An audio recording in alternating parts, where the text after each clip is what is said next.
News টুডেতে আপনাদেরকে স্বাগত। আমি রিক। দেখে নিচ্ছি এই মুহূর্তের বিশেষ খবর। আমি হাত জোর করে বিজেপির নেতাদের বলবো, আপনারা এমনই ভবিষ্যৎবাণী করতে থাকুন।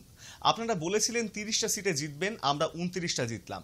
ইন্ডিয়া জোটের বৈঠকে যোগ দিতে দিল্লি যাওয়ার আগে বিজেপিকে এইভাবেই কটাক্ষের সুরে বিঁধলেন তৃণমূলের সর্বভারতীয় সাধারণ সম্পাদক অভিষেক বন্দ্যোপাধ্যায়। বুধবার রাতে মল্লিকার্জুন খার্গের বাড়িতে রয়েছে ইন্ডিয়া জোটের বিরোধী দলের 27 নেতার বৈঠক।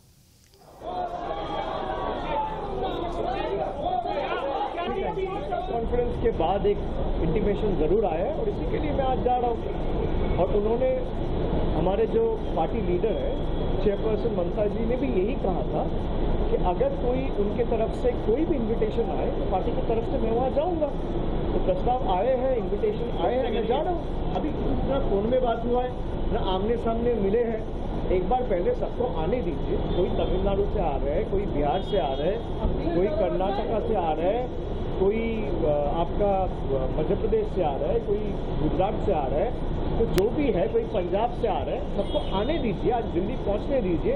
उसके बाद जब बैठक होगी, आमने सामने बातचीत होगी, तभी कुछ बता पाएंगे। कोई किंग मेकर नहीं है। किंग मेकर अगर है कोई तो देश की जनता है।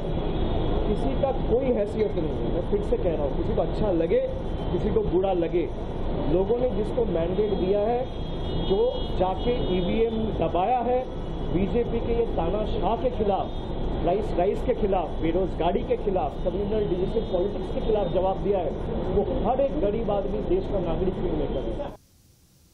বুধবার রাষ্ট্রপতি দ্রৌপদী মুর্মুর হাতে নিজের ইস্তফাপত্র তুলে দিলেন নরেন্দ্র মোদী। সম্ভবত 8ই জুন রাত 8টা নাগাদ তিনি শপথ নেবেন। এই নিয়ে তৃতীয়বার দেশের দায়িত্বভার কাঁধে তুলে নেবেন প্রধানমন্ত্রী নরেন্দ্র মোদী।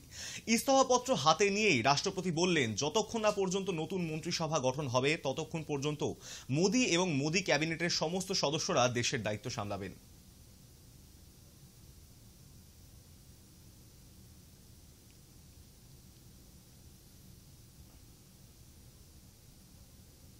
সন্দেশখালী নিয়ে চরম অপপ্রচার হয়েছে। সীমাহীন কুৎসাতেও বিরোধীদের পালে হাওয়া লাগেনি। বসিরহাটের ভোট ফলাফল উল্লেখ করে আক্রমণ মুখ্যমন্ত্রীর। যে সন্দেশখালী নিয়ে এত অপপ্রচার কুৎসা আমার মা বোনদের অসম্মান করেছে, সেই সন্দেশখালীতেও আমরা জিতেছি। এবং মনে রাখবেন, আমরা উত্তরবঙ্গেও ওদের নাকি হোম মিনিস্টার সকল, তার মেরুদণ্ড মানুষ ভেঙে দিয়েছে। সেই রকম তমলুক কন্টাইতেও কিন্তু মেরুদণ্ডটা ভেঙেছে। আমাদের আগে ভোটের রেজাল্ট থাকতো 2 লাখ, 2.5 লাখ, 3 লাখ। যেভাবে অবজারভারকে কাজে লাগিয়ে এসব করে বেড়াচ্ছে, এর বদলা আমরা নেব, রাজনৈতিক বদলা। অবজ্ঞার মাসুল গুনছে প্রদেশ কংগ্রেস। জোট ধর্ম পালন করলে রাজ্যে কংগ্রেসের আসন সংখ্যা বাড়ত, বিজেপির আরও কমত। লোকসভা নির্বাচনে বাংলায় অধীর বাহিনীর লজ্জাজনক ফলাফলের প্রসঙ্গে এমনই মন্তব্য তৃণমূল সুপ্রিমোর। আপনাদের নিশ্চয়ই মনে আছে, আপনারা অনেক সময় আমাকে আন্ডার এস্টিমেট করেন। আমি কি বলেছিলাম? তোমাদের 2টো সিট দিচ্ছি, তোমাদের একটাও এমএলএ নেই, 2টো সিটেই জিতে যাবে। আর আমি বলেছিলাম, তোমরা ইন্ডিয়ার সাথে অ্যাডজাস্টটা করো সবার সাথে, তাহলে তুমি 100 সিট পাবে। আমার কথাটা মিলেছে কি মেলেনি? একাধিক কেন্দ্রীয় প্রতিষ্ঠানকে কাজে লাগিয়েও এই ফল। বাংলার প্রশাসনের ওপর প্রবল চাপ তৈরি করেও কার্যত লণ্ডভণ্ড বিজেপি। ভোটের ফল সামনে আসার পর স্বভাবতই আক্রমণাত্মক Mamata Bandyopadhyay. Total central force ইন্ডিয়ার যত সব এখানে পাঠিয়ে দিয়েছে। সবচেয়ে টর্চার, সবচেয়ে অ্যাট্রসিটিস বাংলার ওপরে হয়েছে। একদিকে সিবিআইয়ের অত্যাচার, একদিকে ইডির অত্যাচার, একদিকে ইনকাম ট্যাক্সের অত্যাচার, একদিকে বিজেপির হোম মিনিস্ট্রির অত্যাচার, একদিকে মিডিয়ার অত্যাচার। মিডিয়াটা তো আর মিডিয়া ছিল না, মোডিয়া হয়ে গেছিল। আশা করি এবার আপনারা বুঝবেন। আর লাস্ট বলি, বাংলার মানুষকে ধন্যবাদ জানিয়ে তাদের কাছে আমি চিরকৃতজ্ঞ। 26,000 টিচারের চাকরি খেয়ে নেওয়া হলো। আমরা grateful to supreme court for their good justice. আপনারা ইলেকশন চলাকালীন দেখলেন 15 লক্ষ ওবিসির সার্টিফিকেট বাতিল করে দেওয়া হলো। ইলেকশনের আগের দিন আমাদের অনেক ছেলে মেয়েকে সিবিআই নোটিশ পাঠিয়ে ভয় দেখানো হয়েছে। কেন্দ্রে জোট ছাড়া আর সরকার গড়ার কোনো উপায় নেই। মঙ্গলবার সাধারণ নির্বাচনের ফল সামনে আসতেই পরিষ্কার হয়ে গিয়েছে ছবিটা। এখন বড় ফ্যাক্টর হয়ে উঠতে পারে নীতিশ কুমারের মতন উচ্চাভিলাষী নেতারা। এই নিয়ে তাৎপর্যপূর্ণ মন্তব্য করলেন মমতা বন্দ্যোপাধ্যায়। আমি বলেছিলাম 200 পার হবে কিনা দেখে রাখুন, আমি বলেছিলাম পগার পার। এখন তাকে পায়ে ধরতে হচ্ছে টিডিপি আর পায়ে ধরতে হচ্ছে নীতিশ, বাট এদের আমি খুব ভালো করে চিনি। কুপকাত অর্জুন সিং জয়ের ধ্বজা উড়িয়ে প্রবল পরাক্রমী তৃণমূল প্রার্থী পার্থ ভৌমিকের। অন্যদিকে কোনো প্রভাবই ফেলল না বাম ব্রিগেড। ব্যারাকপুরের এই ফল নিয়ে চলছে বিস্তর কাটাছেড়া। ব্যারাকপুর উত্তর 24 পরগনার এই জায়গার নাম শুনলেই সবার আগে উঠে আসে অর্জুন সিং এর কথা। দীর্ঘদিন ধরেই এই এলাকায় আধিপত্য তাঁর। এই কেন্দ্রে অবাঙালি ভোট ফ্যাক্টর হয়ে আসছে বেশ কয়েক বছর ধরে। সেই ভোটের বেশিরভাগটাই নিজের ঝুলিতে তুলতে এতদিন নিশ্চিতভাবেই সফল হয়েছেন অর্জুন। এবারের সমস্ত বুথ ফেরত সমীক্ষাতে প্রতিফলন ছিল এই বিষয়টি। রাজনৈতিক বিশ্লেষকরাও এই নিয়ে দ্বিমত ছিলেন না। হিসেব বলছিল অর্জুন থাকবেন অর্জুনেই, কিন্তু 18তম লোকসভা নির্বাচনের ফল সম্পূর্ণ উল্টো কথা বলল। এবারই প্রথম ঘটল ব্যতিক্রম। শেষ হাসি হাসলেন তৃণমূল প্রার্থী পার্থ ভৌমিক। কিন্তু কেন এমন হলো? রাজনৈতিক বিশ্লেষকরা বলছেন অর্জুনের পরাজয়ের নেপথ্যে রয়েছে পদের লোভে তাঁর বারবার দল বদল করা। এমনকি শাসক দলের সুবিধা নিয়েও তিনি গদ্দারি করতে ছাড়েননি। পাশাপাশি দুষ্কৃতী তাণ্ডবে বীতশ্রদ্ধ সেখানকার শান্তিপ্রিয় বাসিন্দারা। এর ওপর রয়েছে কেন্দ্রীয় বঞ্চনার অভিযোগ। 2019 লোকসভা ভোটের আগে তৃণমূল ছেড়ে যখন বিজেপিতে যোগদানের হিড়িক উঠেছিল, তখন মুকুল রায়ের হাত ধরে বিজেপিতে যোগ দেন অর্জুন সিং। বিপুল ভোটে জিতেও যান, তবে সাংসদ হওয়ার পর তিনি ফের তৃণমূলে ফেরেন। ব্যারাকপুর শিল্পাঞ্চলে কোনো উন্নতি করছে না কেন্দ্রের বিজেপি সরকার। রাজ্যবাসীর কাছে এই ইস্যু তুলে ধরে তিনি দল বদল করেন। এরপর সদ্য শেষ হওয়া লোকসভা ভোটে তৃণমূলের টিকিট না পেয়ে আবারও চলে যান বিজেপিতে। কিন্তু এবার মুছে গেল অর্জুনের অপ্রতিরোধ্য তকমা। এখন এক নজরে দেখে নেওয়া যাক ব্যারাকপুর লোকসভা কেন্দ্রের নির্বাচনী ইতিহাস। ব্যারাকপুরে প্রথম ভোট সম্পন্ন হয়েছিল 1952 সালে। সেই ভোটে জয়ী হন কংগ্রেসের রামানন্দ দাস। এরপর জয়ী হন কংগ্রেসের সৌগত রায়। এরপর অঞ্চলটি চলে যায় বামেদের দখলে। সেই সময়কার বাম নেতা তরিত বরণ তোপদার দীর্ঘদিন ধরে রাজত্ব চালান এখানে। এরপর 2019 সালে জয়ী হন অর্জুন সিং।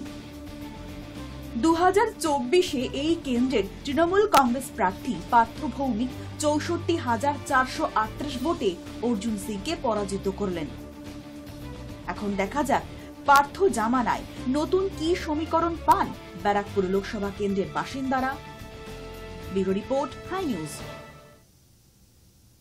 লোকসভা নির্বাচনের ফলাফল ঘোষণা হতেই বিজেপির নির্বাচনী এজেন্টের বাড়ি ভাঙচুরের অভিযোগ।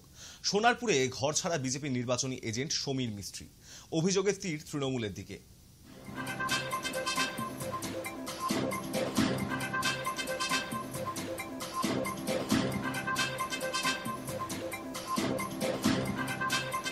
বিজেপি পার্টিটা করার অপরাধে আমি পোলিং এজেন্ট ছিলাম। আমার বাড়ি তার জন্য আমার 2-1 বার থ্রেটও করেছে তৃণমূলের হারমাত বাহিনীরা, যারা পঞ্চায়েত সদস্য থেকে পঞ্চায়েত সদস্যর স্বামী, পঞ্চায়েত সমিতির মেম্বার, তারা প্রচুর আমাকে থ্রেটিং করেছে। তারপরে আজকে রেজাল্টের দিন আমার বাড়ি ফার্স্ট ডেতে আমাকে আমার বাড়ির আমার একটা কারখানা আছে, আমি কাঠের কাজ করি, সেই কারখানাটা ভেঙেছে। তারপরে দ্বিতীয়বার 1 ঘন্টা পর এসে কমল অধিকারী কয়েকজন লোক নিয়ে এসে প্রায় 50 থেকে 60 জন লোক নিয়ে এসে বাইক বাহিনী এসে আমার বাড়ি পুরো সামনের দিকে পুরো ভেঙে দিয়েছে। আর বলছে আমার মাকে উল্টো পাল্টা গালাগালি দিচ্ছে, মাকে এই করি, তোর বউকে এই করবো, তুই বেরো, আরো উল্টো সেই কথাগুলি আমি মুখে বলতে পারবো না। যার জন্য আমাকে আজকে রাতে বলছে মার্ডার করে দেবে। আমি তার জন্য ভয়ে পালিয়ে চলে এসেছি। ভোট পরবর্তী হিংসায় উত্তাল কোচবিহার। আহত 3 জন তৃণমূল কংগ্রেস কর্মী। ফুলবাড়ি অঞ্চল কনভেনর বিনয় বর্মনের অবস্থা আশঙ্কাজনক। তৃণমূল কংগ্রেসের জয়লাভের পর নিজেদের অস্তিত্ব খুঁজে পাচ্ছে না বিজেপি, তাই তারা সন্ত্রাসের আশ্রয় নিয়েছে। মন্তব্য কোচবিহার জেলা তৃণমূল যুব সভাপতি কমলেশ অধিকারীর।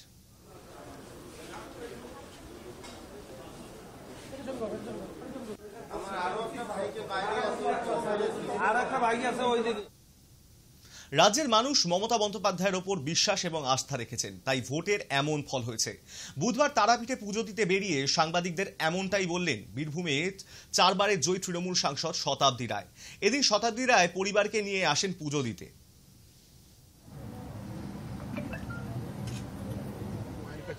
হ্যাঁ, আমার দিনটা মিলে গেছে এবং এমনিতেই জেতার পরে আসা স্বাভাবিক ছিল। কালকে রাত্রি হয়ে গেছিল বলে আর না, আজকে সকালে যখন তারামাকে দিয়েই শুরু হয়, তারামাকে দিয়েই সফলতা, তারামাকে দিয়েই পরের দিন তারামাকে নিয়ে সারা বছর সারা জীবন চলে।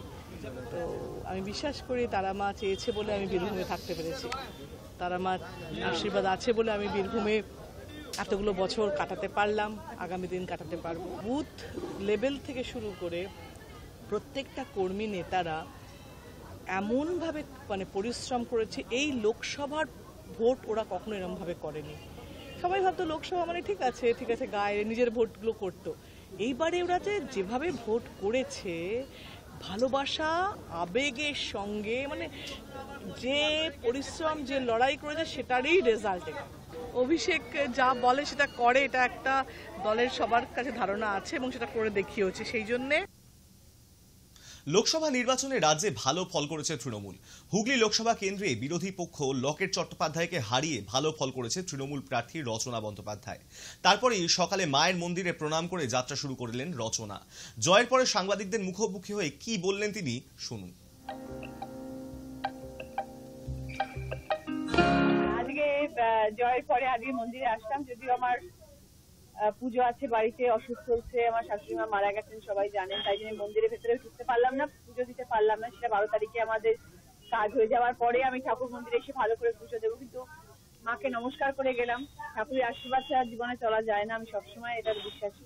অনেকটা কাজ, অনেকটা বড় কাজ, প্ল্যানিং করতে হবে, সবকিছু প্ল্যান করে মানুষের কি প্রয়োজন সেই হিসেবে কাজ এগোতে হবে। দিদির সাথে আলোচনা করতে হবে, অভিষেকের সাথে আলোচনা করতে হবে, সবকিছু করে প্রায়োরিটি যেটা দরকার, একদম মানুষের কোনটা আগে প্রয়োজন।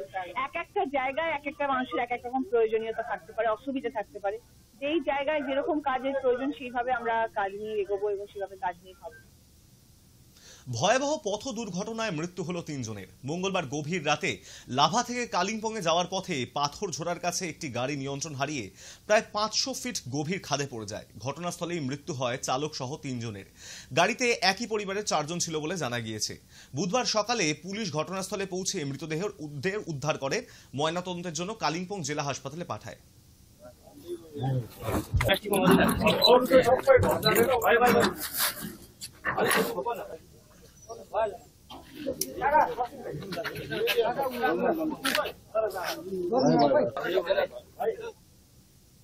পরিবেশ যেন কোনোভাবেই দূষিত না হয় তার জন্য সবাইকে সজাগ থাকতে হবে। সজাগ থাকতে হবে ট্রাফিক পুলিশকে। গাছ লাগাতে হবে। বিশ্ব পরিবেশ দিবসে পরামর্শ কলকাতা পুলিশ কমিশনার বিনীত গোয়েলের। কলকাতা পুলিশ অরণ্য সপ্তাহে 4500টি গাছ লাগাচ্ছে। এর পাশাপাশি এদিন তিনি ব্যাঙ্গালোর এবং দিল্লির প্রসঙ্গ তোলেন। গাড়িগুলো সিগন্যালে দাঁড়ায়, আইডিয়ালি দাঁড়ায়, অনেকক্ষণ যদি দাঁড়িয়ে থাকে ওখানে, তো আইডিয়ালি unnecessarily অনেকগুলো এমিশনটা হয়, carbon dioxide, carbon monoxide. So these are the greenhouse gases. If we can reduce this idle time of these vehicles at the signals, at the intersections, then I think we can improve environment a big deal. এই pollution এই environmenটের দিক থেকে আমাদেরকে সবসময় সজাগ থাকতে হবে। তো আমাদের ক্যালকাটা পুলিশের একটা ইনিশিয়েটিভ এটা রয়েছে that we have to create this awareness and we also have to play a very very important role towards saving our environment.